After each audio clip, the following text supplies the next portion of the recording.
Now we go to another sphere quite different.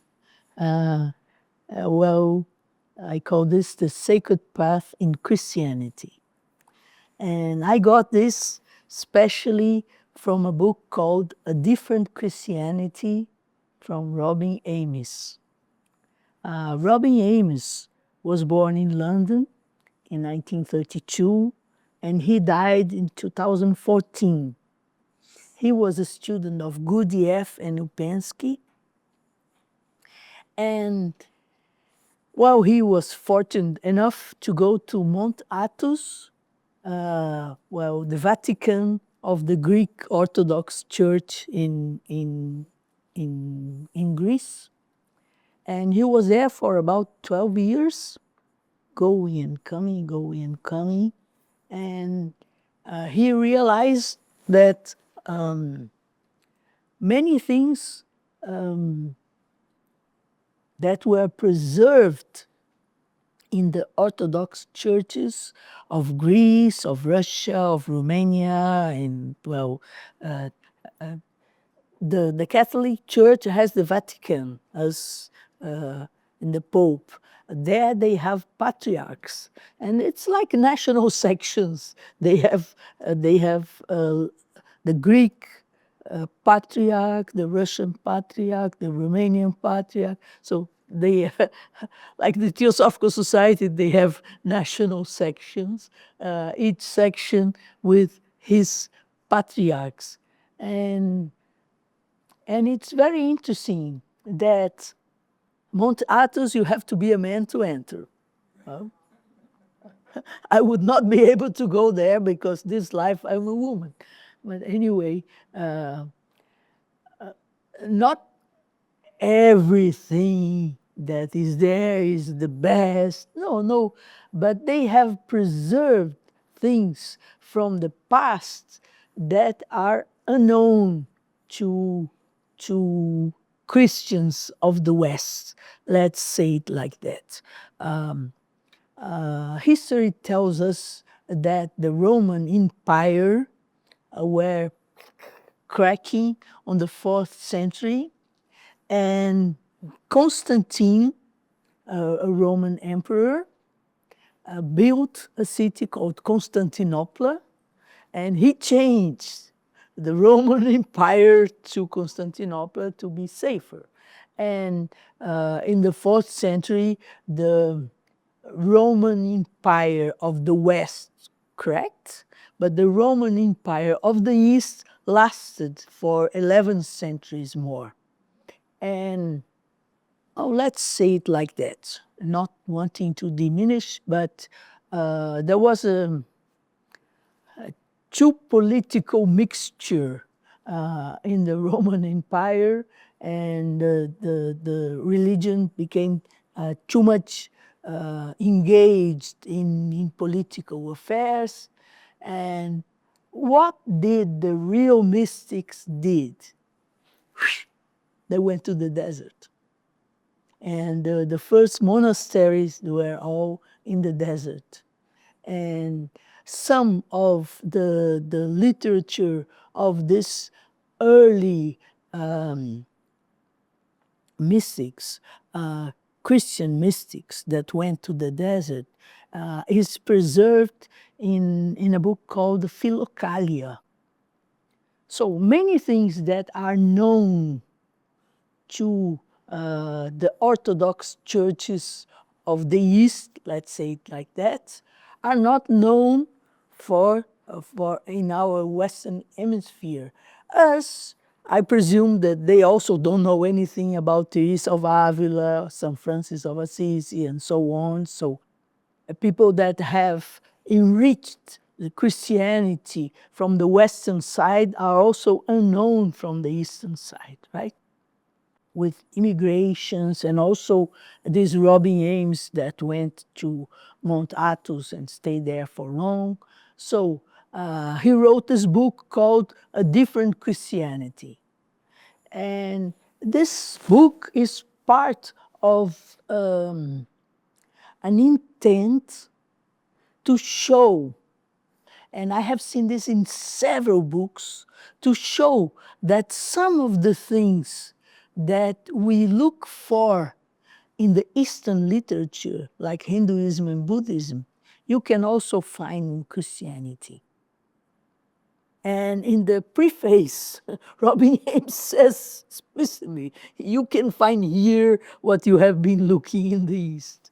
So it's part of this, this strategic, as we may say, of the Christians to show that it's not only water and sugar, like be good, goody, goody, goody, goody, and not consistent teachings. And in this way, he tries to show, and there are some mystics that are completely unknown to the West, like Anton, Theophan the Recluse, Juan Klimak. They are all hesychast prayers. And that's, well, it's the tradition preserved there. But let me show you what called my attention from the book of Robin Ames, this Different Christianity. He makes a dichotomy between atonement and self-experience. This atonement, we make jokes of it, right? You do everything wrong, then you go to the service on Sunday, you confess, and then you pray some Holy Marys, and you are saved. The next week you go and do it everything again, then on Sunday you go again. So this atonements somehow, well, maybe there are other reasons apart from that, but we certainly make fun of this. There is a dogma of the church that, from my point of view, was very bad, saying that you only go to God through the church. Vicarious intermediate. You cannot go directly to church, to God. You go only by the church.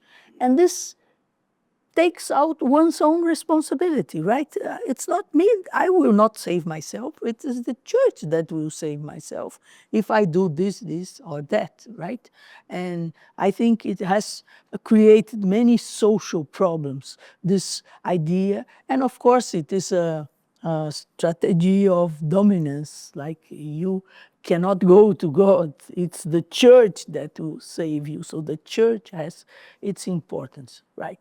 And Robin Ames, in his studies in the Mount Athos, talks about the importance of self-experience that goes exactly against this atonement dogma of the church.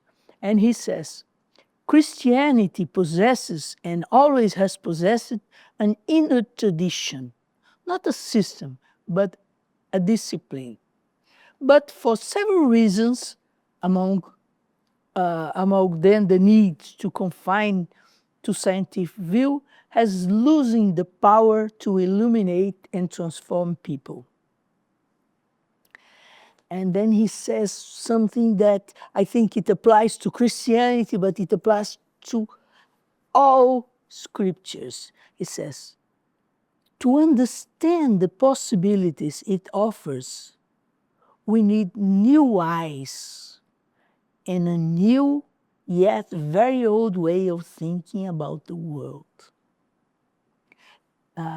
It is our eyes towards the teachings, not the teachings, when we say the dead letter, we have to make the dead letter alive. To make the dead letter alive, we need new eyes, searching, seeing what's underlying, what is the teaching behind. So, and I forgot to say that we will talk about Christianity now, but the third part we will have a meditation that I call Theosophical meditation. So we will have a practical aspect also. So, and Robin Ames says, to approach this, we need to know the relation between experience and faith. From direct experience, we can pass of drawing on the traditional sources for our own spiritual needs. What's the meaning of that? I'm not feeling well. I get the voice of the silence and I get the answers I need to solve my own problems. See? So we can draw from the traditional sources all we need for our needs. That's just the opposite of this intermediance between the church that takes you to God, right? No, you go to the Bible, you go to the Bhagavad Gita, you go to the voice of the silence, to the Mahatma Letters, and from there you draw what you need for your own experience. That's what he calls the strange relation between experience and faith. It's not like repeating like a parrot what you hear. No, it's drawing from there what you need in your daily life. I think this is maybe the most important thing I read in the whole book. It's a book like that, but I consider this especially important, and it applies also to our theosophical literature. To just repeat what we read, it's not enough. We must go deeper, we must take to our lives, relate with it. It gives us clues to think, to change behavior, make the teaching alive.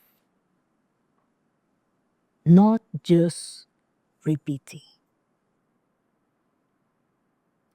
And I think this is very, very important. And he talks about the royal road. The royal road is the sacred path, right? And he has some ideas that are, well, we may question in some way. He says, the royal road is the science based on the gospel teachings about the cure of the soul. By curing the nose, sometimes nose as the eye of the soul. So he puts emphasis in that not only our efforts will cure our soul, but also the blessing. And this royal road, it's putting together the effort and the blessing. And he gives Greek names to it. He talks about the narrow way of the gospel. Blavatsky, on aphorism 205 of The Voice of the Silence, also talks about the ever-narrowing portals. The idea is like that. You make your effort to remove the stones that block the divine energy to flow. And this effort is from downwards upwards. This is called, in Greek, metanoia. It's not paranoia, it's metanoia. Noia is the concrete mind. Meta is beyond, so beyond the concrete mind. And it means change your mind, change your attitude, change your way of thinking, see things in another way. And this is an effort that you do from what you have in your hands, from what you have from yourself, to change. And it requires an effort. But he also says that this is fed by a movement upwards down that he calls grace. And the two together, your effort and the divine energy, makes the royal road or the sacred path. And he says that you cannot do it only by yourself.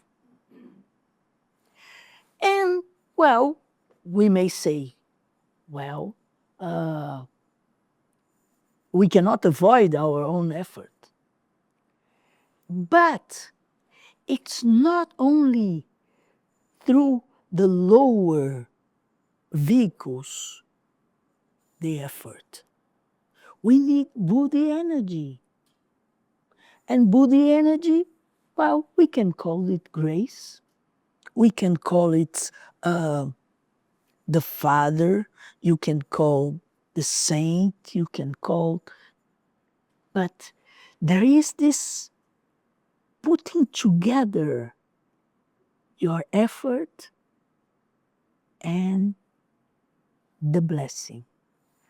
Also, every time when you see to repent in the Bible, it is the translation of this metanoia. Something that I didn't know. Well, when you say, oh, I regret that, okay, I regret.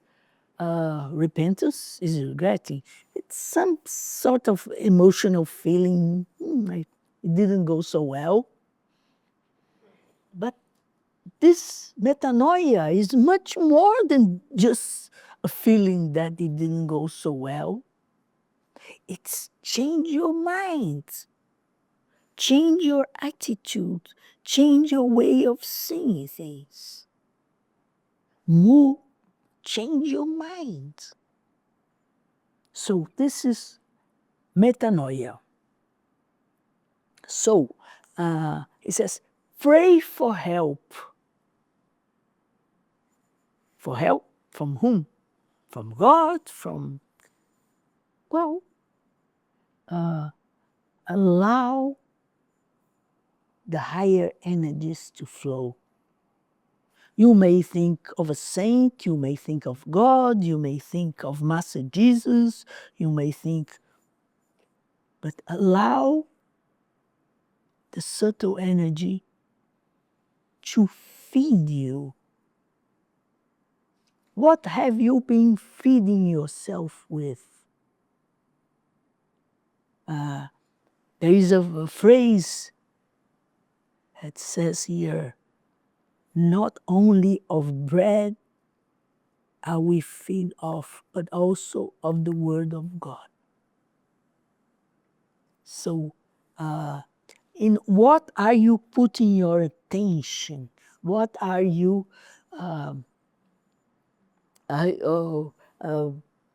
Rabbi Matthews yesterday was saying, put the news a little bit aside, because if you feed yourself with that all the time, you are in this environment, right? Teresa of Avila says, how many great things you would see if you didn't put your eyes only on baseness. You put your eyes there, you are there. Put your eyes there, you are there. What do you fill yourself with? Mark 2:17. They that are whole have no need of physician. Jesus came so that the sinners should repent. And sinner is also a very interesting word because it is a translation of the Greek. The idea is that you have target. Yes, you have this, and you don't get the center of it. You get the periphery of it. That is to sin. Don't understand what is important, but get the superficial aspects of it. Miss the mark. Miss the mark. Yes, that is to sin. So Jesus came so that we that have missed the mark should repent, should change our attitude, should see things properly, should get to the blank, should get to the proper understanding of everything. So, but when you hear, well, Jesus came so that the sinner should repent, you don't think of these Greek words of metanoia, of sin. So we need new eyes to face the Christian scriptures specifically, but not only. We have to go beyond to see what is implicit, what is underlying. He says like that, if people understood that saints are made holy, not born holy, we could understand how we ourselves might change if we really wanted to. So there is this call of inner transformation. And I would say that this call is very theosophical, right? We are all trying to transform ourselves. We are all trying to see beyond, to go beyond our limited vision, right? So the Royal Road, an oral tradition based on the psychology of prayer, we cannot change by our own unaided efforts. Metanoia means a return to the source, turning back, and to the journey of return often symbolizes by the parable of the prodigal son. And of course, it is said that metanoia doesn't come without a proper effort. That's why it is a movement from down upwards. And it will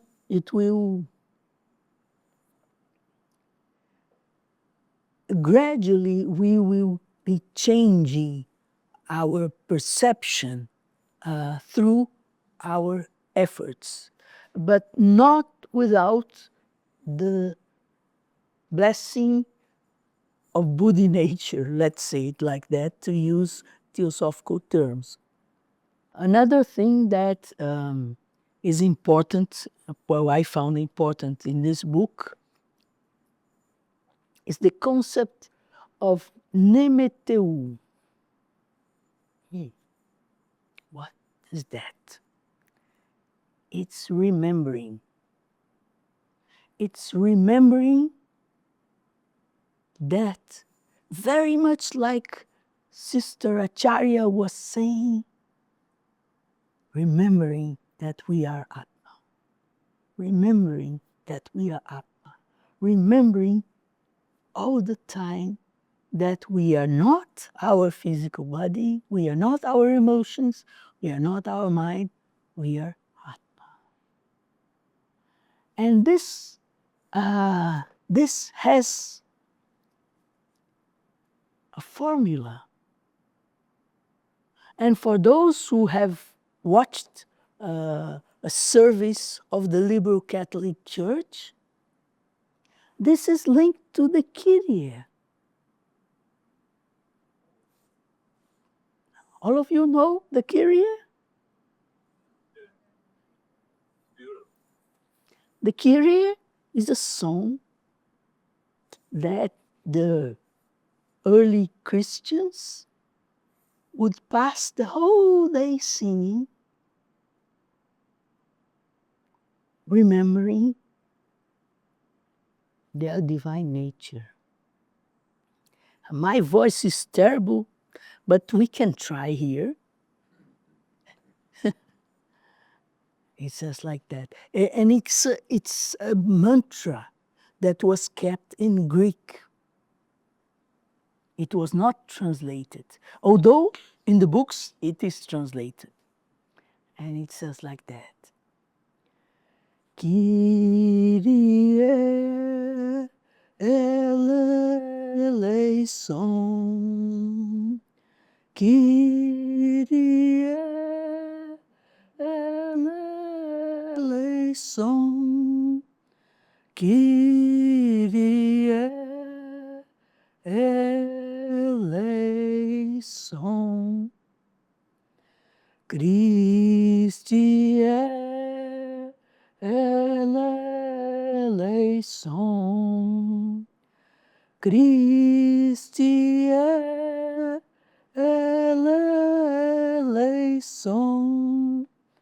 Christi eleison, Kyrie eleison, Kyrie eleison, Kyrie eleison.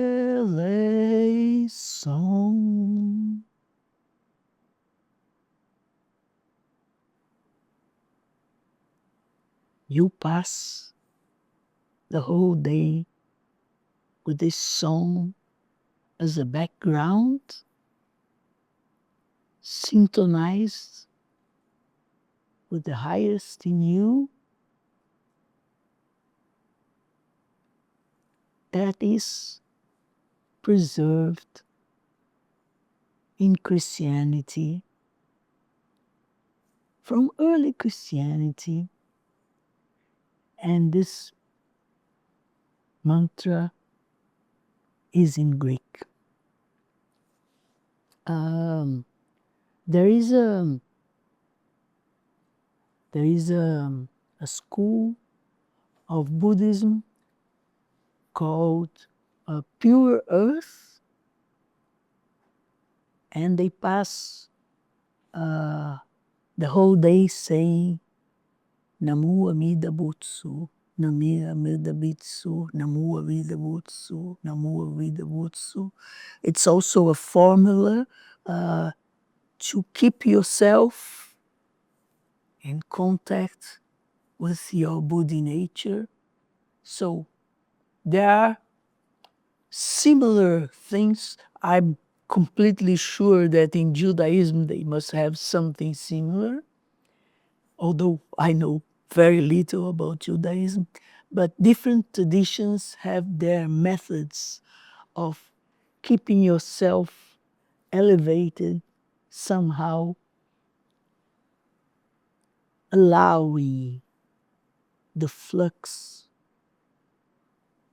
of higher energies to come. Yes, they talk about spiritual metabolism. What are we eating? What are we nurturing ourselves with? From the point of view of food, from the point of view of emotions, from the point of view of studies, ideas. It says like that, spiritual growth and practice require and develop certain subtle energies that tend to be in short supply in our normal ways of life. And Matthew 4.4 says, man shall not live by bread alone, but by every word that proceeds out of God's mouth. So, just as bread is nurturing our body, so virtue nurtures our soul, and this noetic prayer nourish our nose. That is, well, somehow linked to our higher mind, connected. We call it buddhimanas in theosophical literature. And also this effort of metanoia, going from down upwards, grace from up downwards, this is added with diakrisis. And that is the word attention. So Krishnamurti gives a lot of emphasis in the importance of attention, and well, some Buddhist texts say that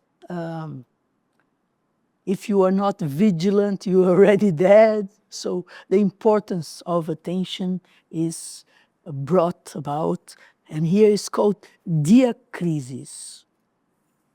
It's not the crisis of the day, but it's attention. Yes. And he says that metanoia without diakrisis is like an axe without a cutting blade. It simply does not cut.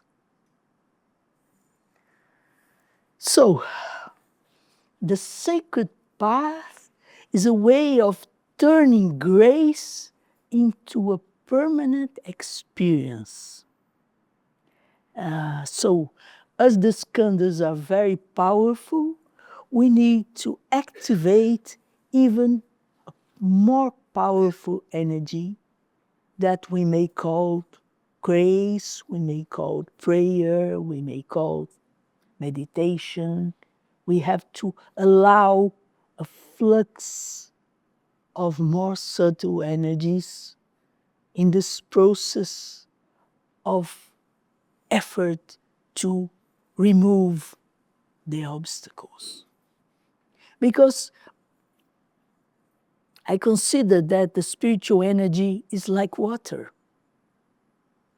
It flows. But if there are stones on the way, there is a dam. So our effort is to remove the stones so that this water of pure bliss will flow.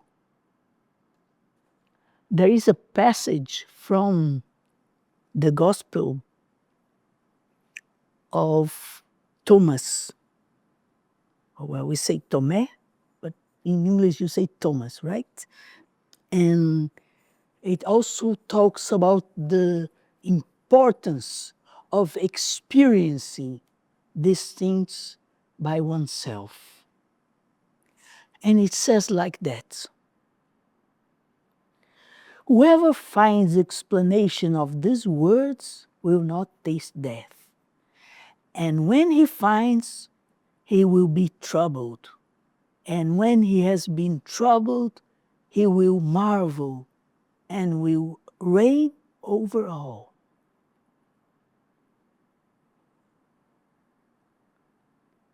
Or maybe we can do this as a kind of a sort of a meditation.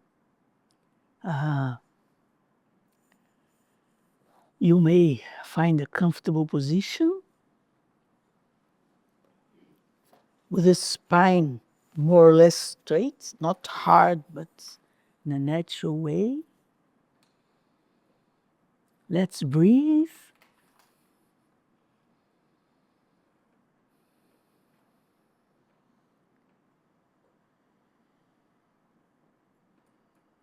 Finding a moment of peace. And it says like that.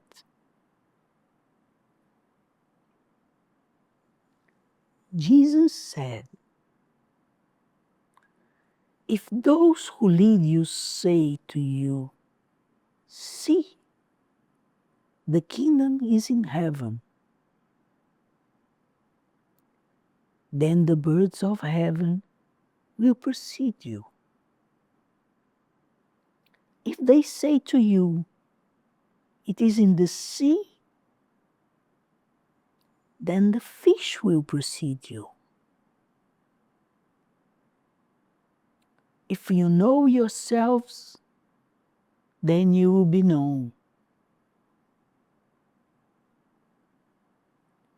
Then you will be known that you are sons of the living Father. However, if you do not know yourselves, then you are in poverty, and you are poverty.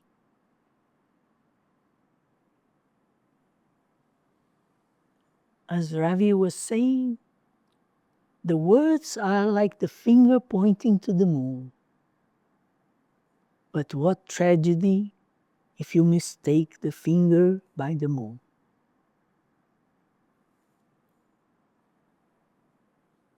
Well, let's come back. I will finish this part with an unknown text that is called The Russian Pilgrim. And it was preserved in the Orthodox Church. And the story goes like that. There was pilgrim in Russia, and what does pilgrim do? They walk. Walk. And one time, this pilgrim went to a service, to a mass, and the priest said,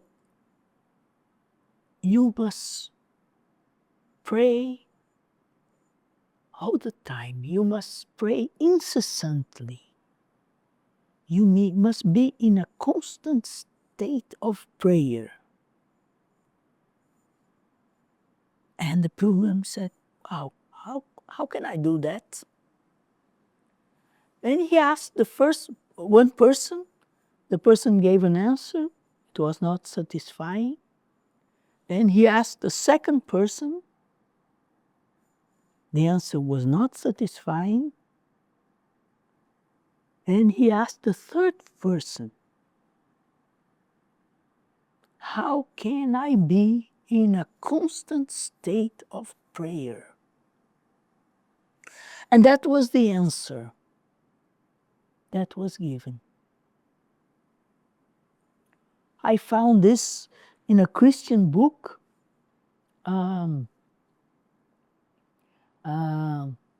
It was Dalmas, French author, that put the whole text, but he put criticizing it.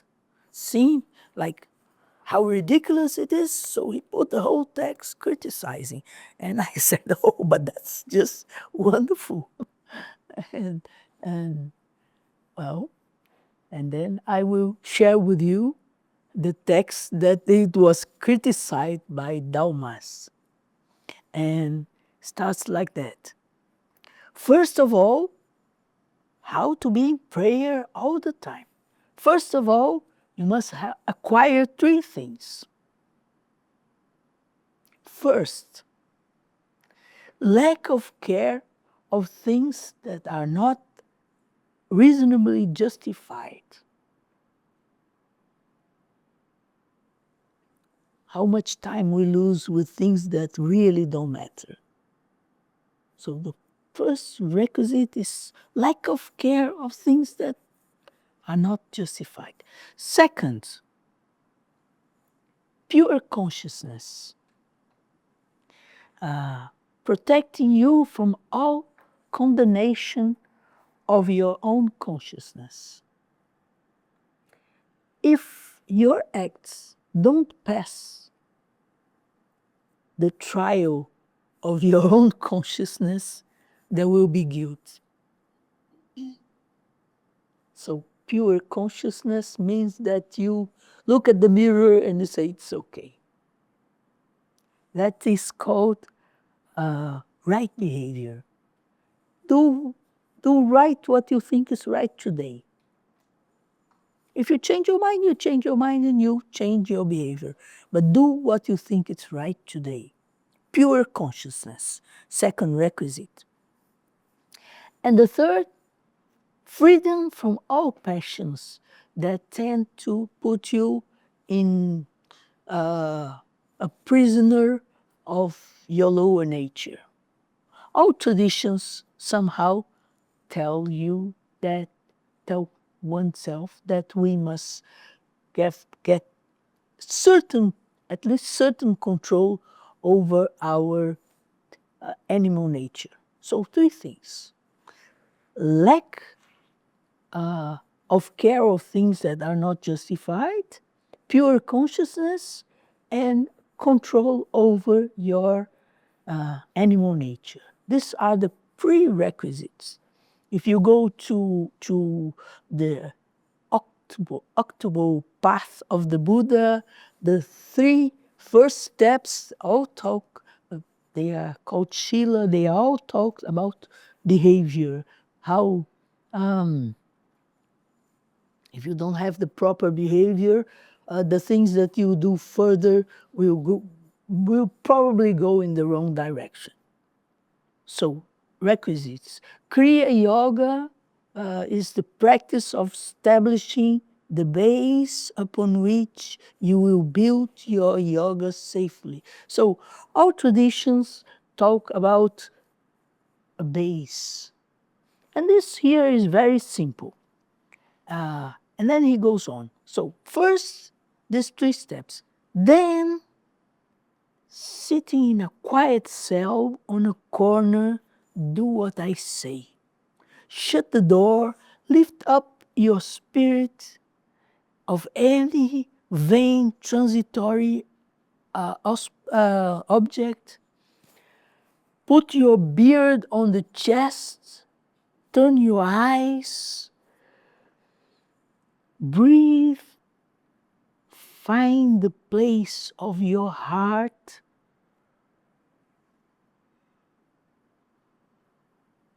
That all the powers of the soul like to attend. So practice. Practice with posture, practice with breathing, practice with chakras. Find the place of your heart. In the beginning, you will find a darkness, an obstinate thickness. But practicing this occupation day and night, you find, oh wonder, a limitless happiness. Indeed, when the spirit finds the place of the heart, he will realize, he will see himself fully, complete, bright. And what's the next step? Learn to control your mind. Because you find this wonderful, unlimited happiness. And you remember the bill that you did not pay. So you have to be able to maintain your mind concentrated on the bliss of your heart that you found. The rest you will learn with the help of God, practicing and concentrating and retaining Jesus in your heart. Sit down in your cell and it will teach you everything.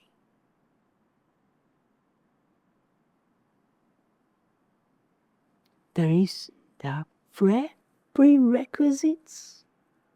Look for the place of your heart. Find this unlimited bliss inside yourself and then control your mind.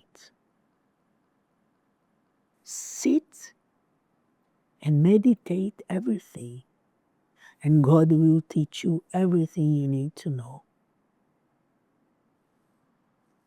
That's Christianity from the early fathers, preserved in the Russian tradition.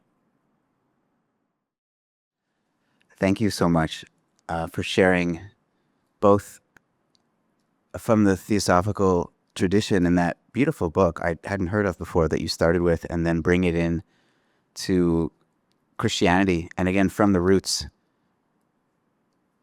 I'm struck by so many similarities that I'm seeing. Whatever that Greek word is for missing the mark, the ancient Hebrew word, which would have predated the Gospels by, I don't know, let's say 500 to 1,000 years, is chet. Chet means sin, but it literally means to miss the mark. And the word Torah comes from the root, which means to aim or to shoot an arrow at a target. So the teaching is that which aims at the target. And when we miss the mark, that's the quote-unquote sin. So that's just one of many examples that came to my mind as you were speaking. And the same word, by the way, for Torah also means to point, as in to point in a direction, to point at the moon, for example. Yes. One of the questions that I have, I'm going to keep it brief. As we know, as presenters and speakers, it's tempting to not be brief. You know but how to speak. I wanted to ask, you mentioned this teaching about the 6 or the 7 qualities or portals. Parameters. To cross the river. Yes. And the idea of a key that can be used for each portal. Yes. My question is, in that philosophy and approach, is there such a thing as a universal key? Is there an axe that can smash down the doors no matter what? I'm really curious. There's keys for different portals, but is there a sense anywhere of a key to all doors? Well, not exactly in the voice of the silence.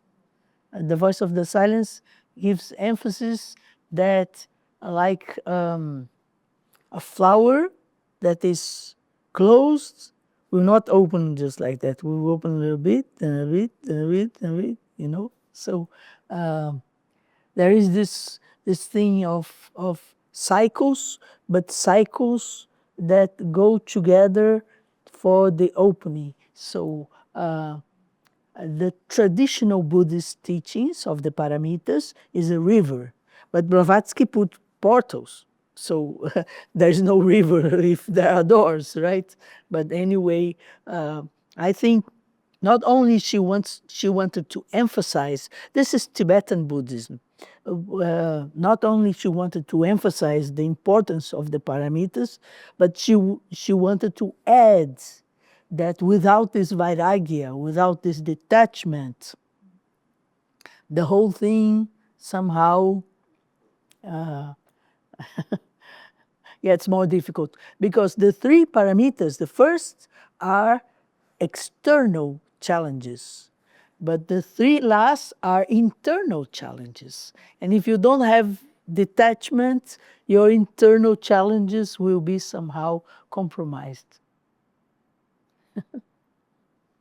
And as I told you, in the Yoga Sutras of Patanjali, in all this vairagya is present in many books of Hinduism and Buddhism. So this detachment is, but you have to see how to say it. No, it's not detached from the worry with others. It's detachment from the personal. If I may just add one thing, this is a question that is often raised within Buddhism itself, is whether enlightenment is instantaneous or gradual, and within the Zen tradition especially. My teacher, when asked that, said, well, the mango on the tree, when it falls, it's instantaneous, but it ripens gradually. This conversation is making me think about the literature on mysticism. People who pursue it consciously, often it's gradual. And then other people who aren't even looking for it have an experience of wholeness that completely changes their life. So I'm just wondering if you have any ideas about where that comes from, how that happens. Yes, I have my theories, right? If you think of a boiling water, when it boils, it becomes air, right? It becomes clouds, right? But you have to have a gradual process until this moment where it becomes clouds, right? So it's gradual and instantaneous at the same time. What we call the critic mass. You have to accumulate. In Buddhism, they say merits. You have accumulate merits, but there is a moment that it happens. And when it happens, it's instantaneous. So for people who weren't searching for it and who weren't even aware of it, it happens to them. It's probably because in a previous life they got ready for this. Accumulated. Yeah, okay, thank you. Yes. That's my understanding. I really like your bringing the mystical aspect of, or the mystical viewpoint of the path. And particularly the part of grace, that there is effort, but there is also the point in which grace meets the effort, and there is further opening, more inner transformation. And this makes me think of sometimes the danger of creating structures with the mind of how things are, especially that which is still unknown to us. How important it is to keep it as the unknown, or if we create structures to know that they are imperfect, and we may get sometimes insights into the reality of things that are quite different from those structures. And I always remember Rumi's, there's a part of a poem that I'm going to paraphrase, but he says, I knocked and knocked, and with the door open, I realized I had been inside all along.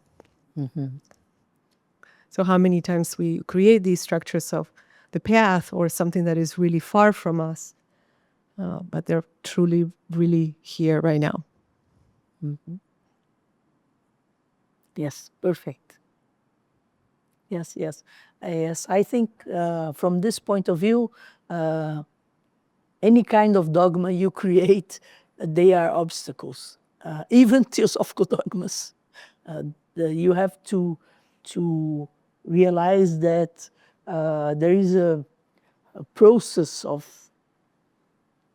putting apart the stones, but what comes, it's unknown. And they're both. People think that it's only effort, but there are also others that think it's only grace. But if you don't put the stones apart, it will not be a permanent experience.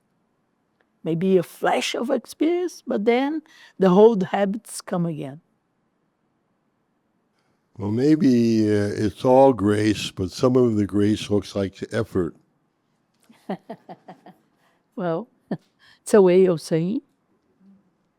Sometimes we think we are material, but we are much more connected to the spiritual life, then sometimes we realize if the spiritual life was not here, we would be dead.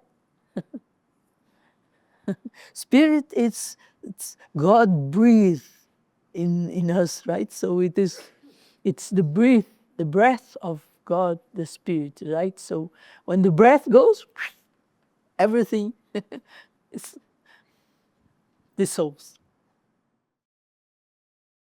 A couple times over the last few days, I've heard you speak about the relationship to texts from the past and how we don't need to feel beholden to the literal word necessarily, and we can interpret and reinterpret. Yes. So that's a very big part of the Jewish tradition. We haven't had, so to speak, channeled teachings of wide acceptance for thousands of years. And so our method is to continually reinterpret and to revisit. But there's a newness that comes from that. We call it drash, which basically means interpretation or learning or teaching.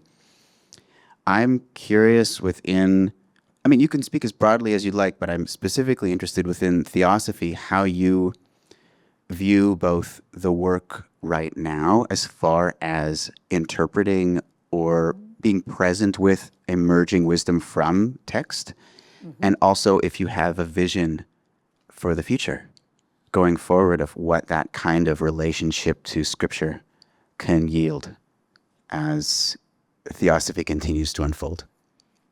Yes, yes. Well, I have spoken about that in my previous talk when the Mahatmas say that they only give guidelines and the rest you have to fill up with your intuition. So we must be sure that not everything is written. We have to not only make it alive, but also to draw from our inner possibilities what is missing, because only guidelines are given in, and I take this for granted in all scriptures, that we must go deeper and try to understand. Otherwise it's, just dead words don't transform anyone.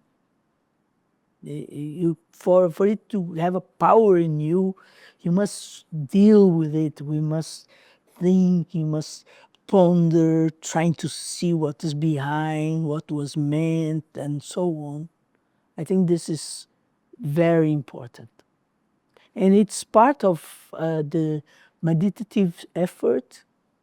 It's part of this making the teachings alive. That's how I put it. I'm active in the TOS, and I understand and heard what you said about serving humanity. And there's always a shadow side to everything. And so when I talk to people about service, sometimes I see people who they serve everyone else, but they don't serve themselves.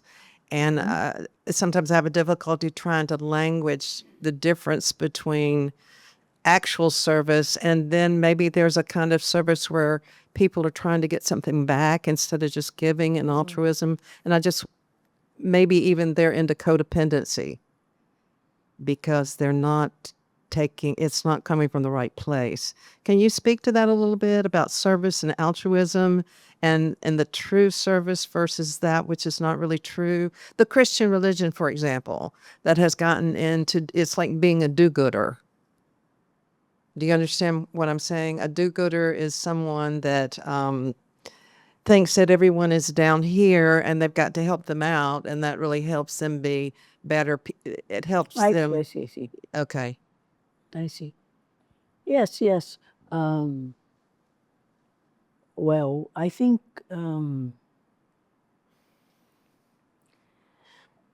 when we speak about service, in the government service, you get something, or if you go to a shop, they do a service. You go get you need, you pay it. So it's it's this normal way of facing the word service. It's not what we meant. We mean genuine looking at others, genuine worrying about others, genuine wanting to benefit the other. What you get back is just a consequence of karma, and it's not.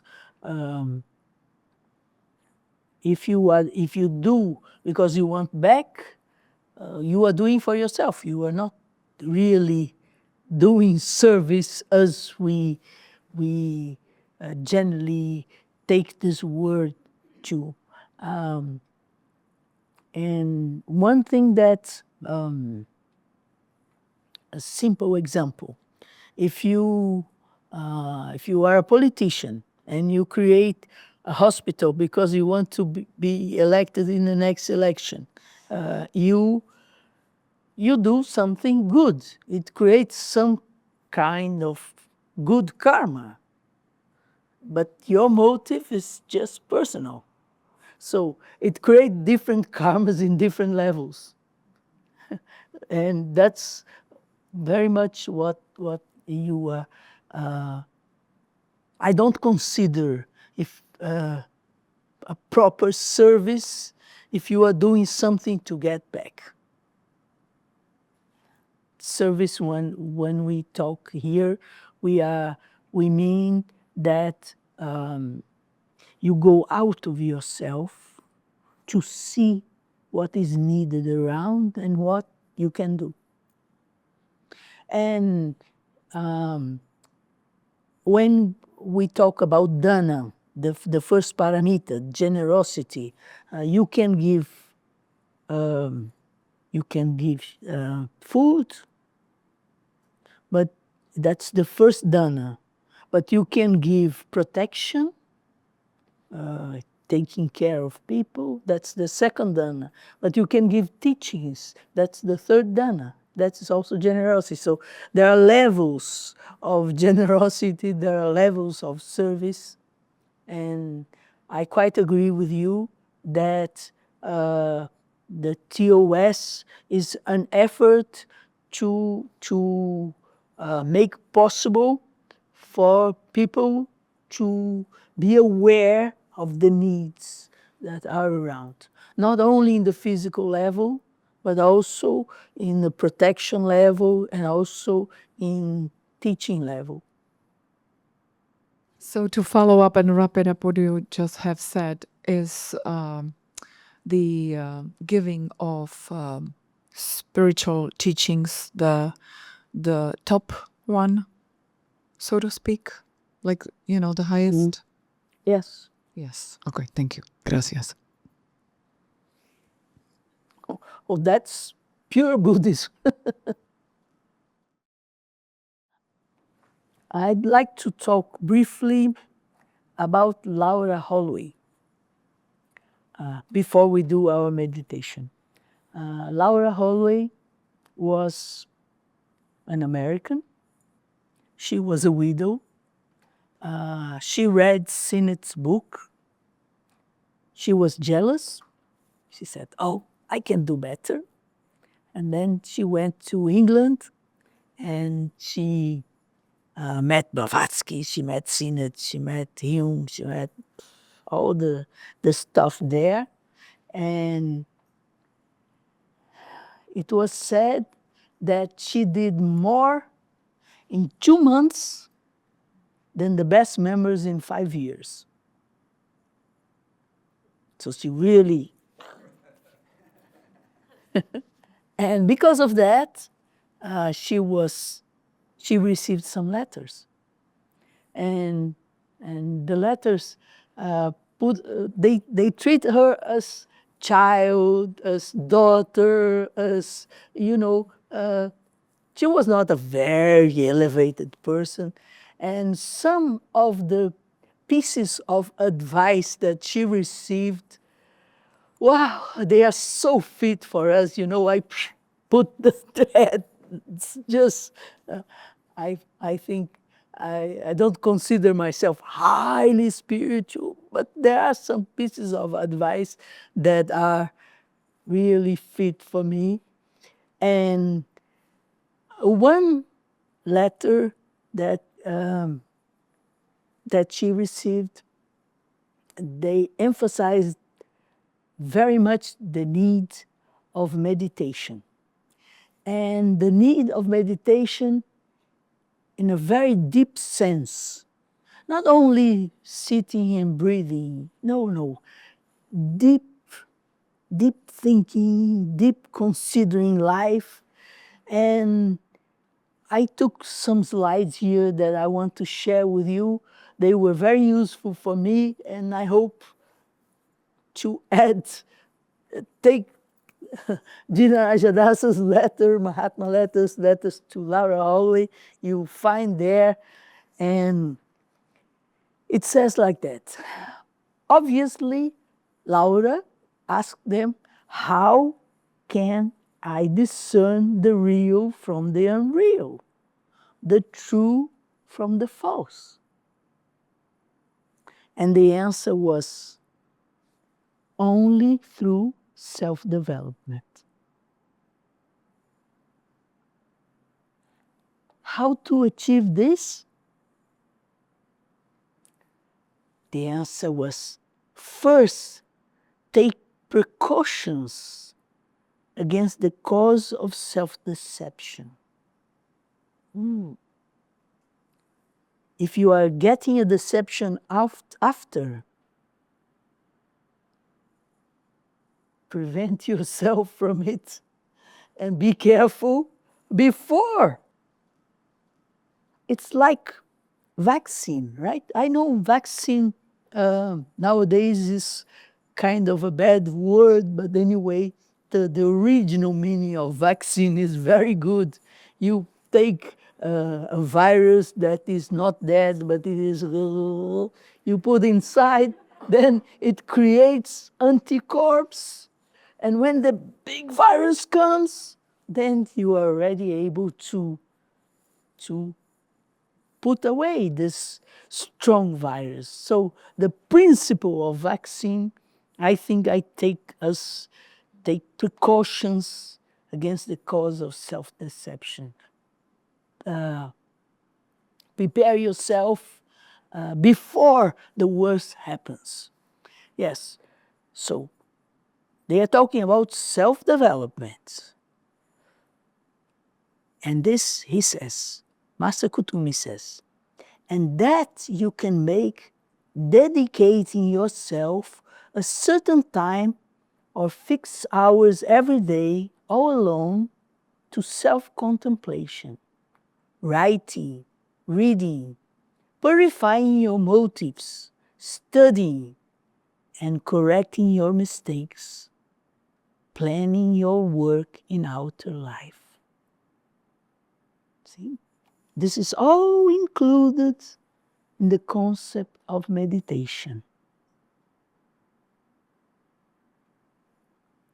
Self-contemplation, writing, reading, purifying your motives, studying, correcting your mistakes, and even planning your work in the outer life. Deep thought. Take it serious. Not serious, but go deep. As it was being chanted yesterday, go deep. And goes like that. These hours should be reserved as sacred for this purpose. And no one should be with you at that time. Gradually, your vision will become clear, and you will discover that the mist disperse, the inner faculties are strengthened, your attraction towards us, the Mahatmas, gains strength, and certainty takes the place of doubt. So, Mahatma Kutumi was urging our hallway to take some moments to plan, to write, to contemplate, to correct her mistakes. And gradually, clouds will vanish and certainty will replace doubts. Now, let's do a guided meditation. This meditation, I took it from the book Gods in Exile from Van der Leeuw. Van der Leeuw was a Dutch theosophist from the beginning of the 20th century, a very inspired man, and it's very much linked to what Acharya was saying yesterday. So let's start finding comfortable position, breathe deeply.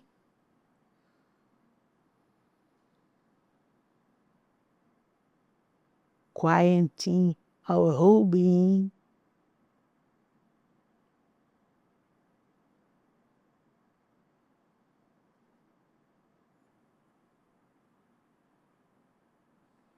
Let's pay attention to our physical body. This wonderful machine that transports us.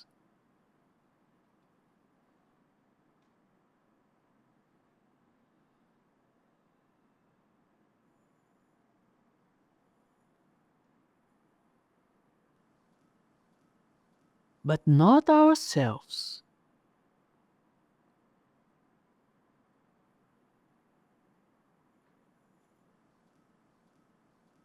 We are the divine being that lives inside this body.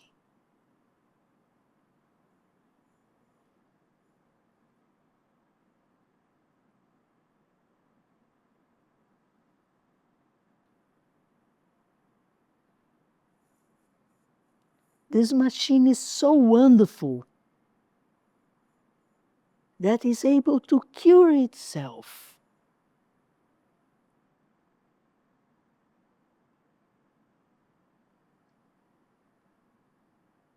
Capable of movements, sensibility, but not ourselves.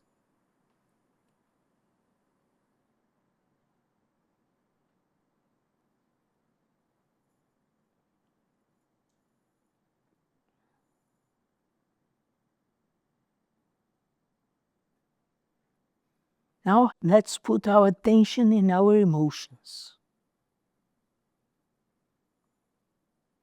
We manifest ourselves through our emotions.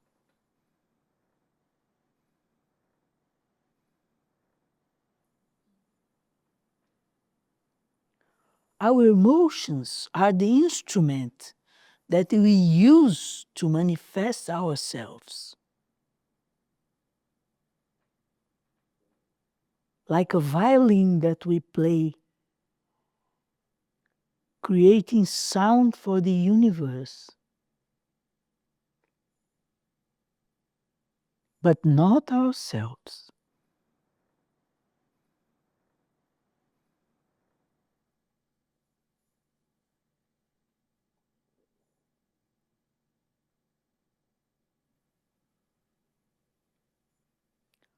We can manifest ourselves in a hard way, creating this harmony and suffering.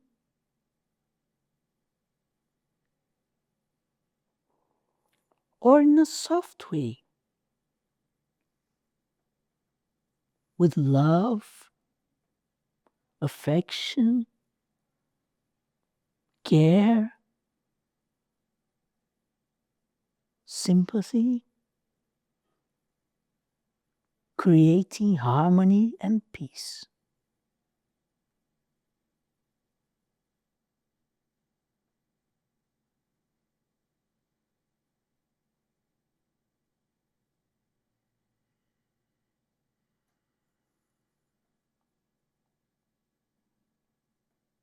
There is also a mental dimension. We express ourselves through our thoughts.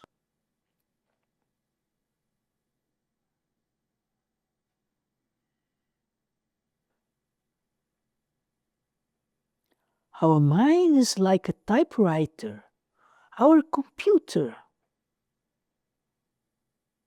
We are the ones that write our perceptions.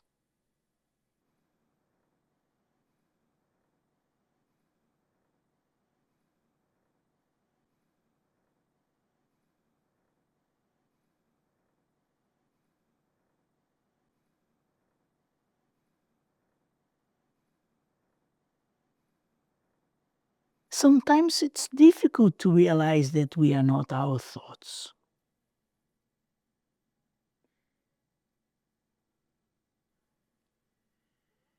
Our thoughts come and go through our mind.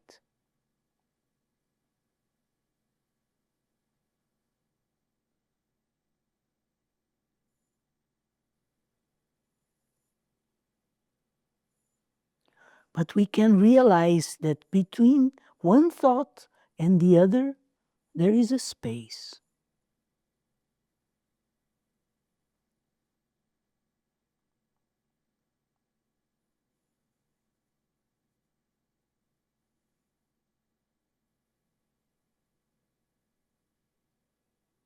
When we are paying attention, we are not thinking.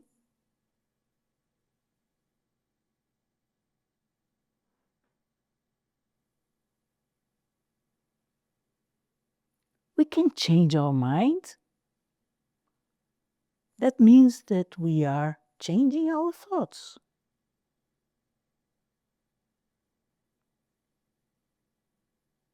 If we were our thoughts, we could not change them.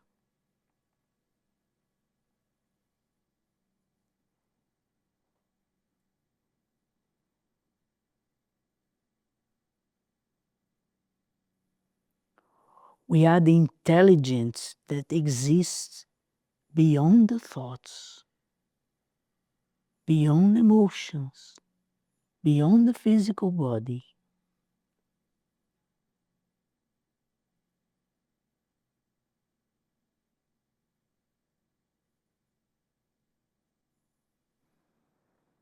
Let's realize this space between the thoughts,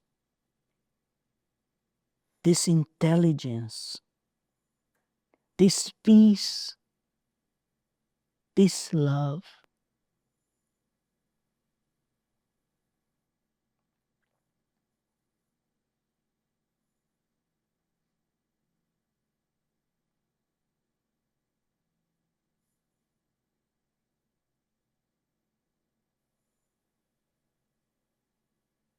Our world is of peace, of love, of intelligence.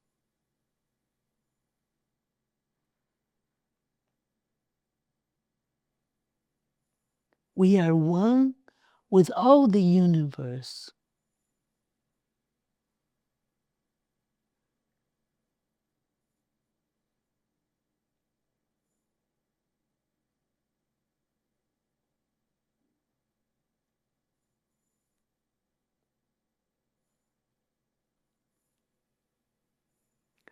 Let's feel this unity, this tranquility,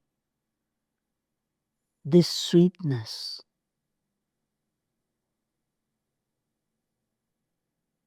This awakening.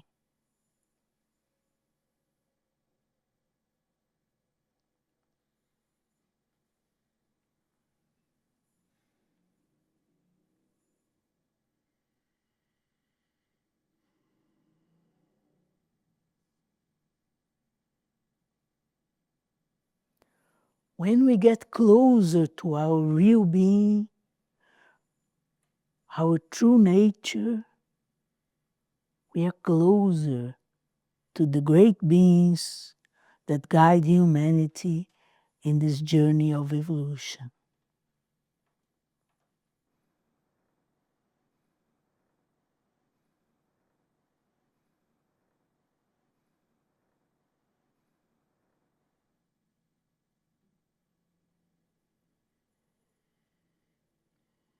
From the unreal, lead me to the real.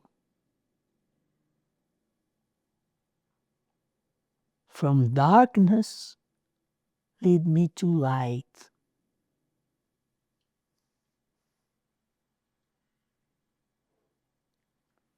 From death, lead me to immortality.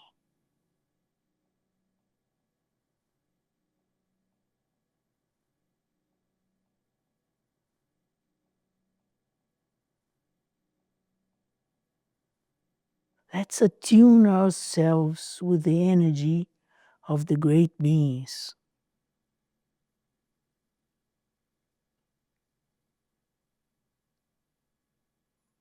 Spreading their energy for the benefit of the whole humanity.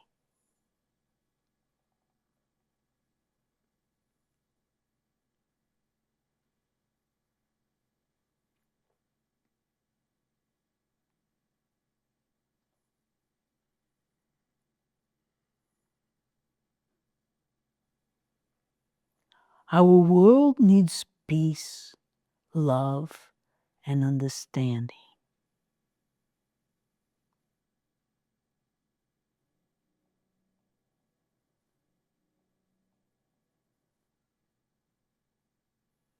In this state, let's bless the world with their energy,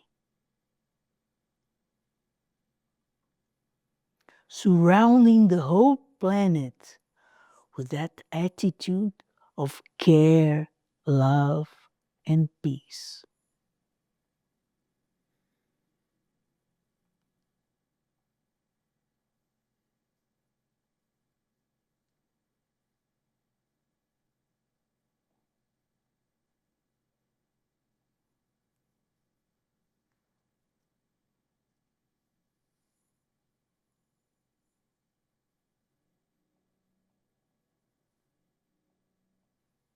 In intense active silence, let's bless the world, emanating our best energies for the benefit of everyone.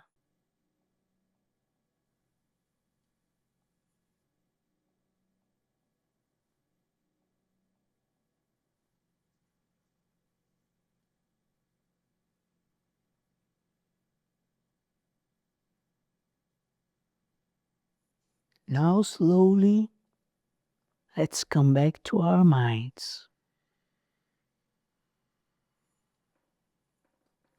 May our thoughts be precise, clear, harmonious,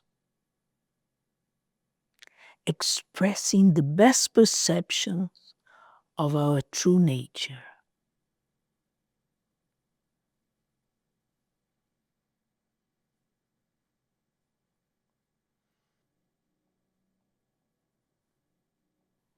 Let's come back to our emotions.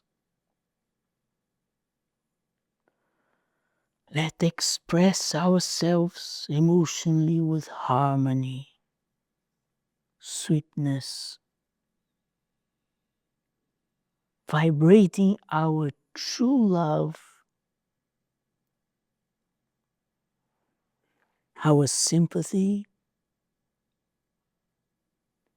our care with all human beings.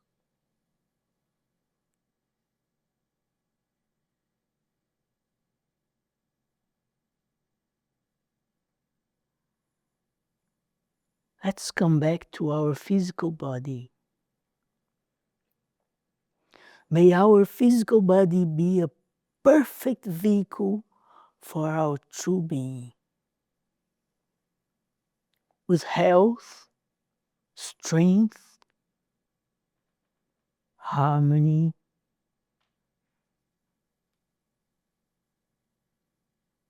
expressing the functions for which it was created.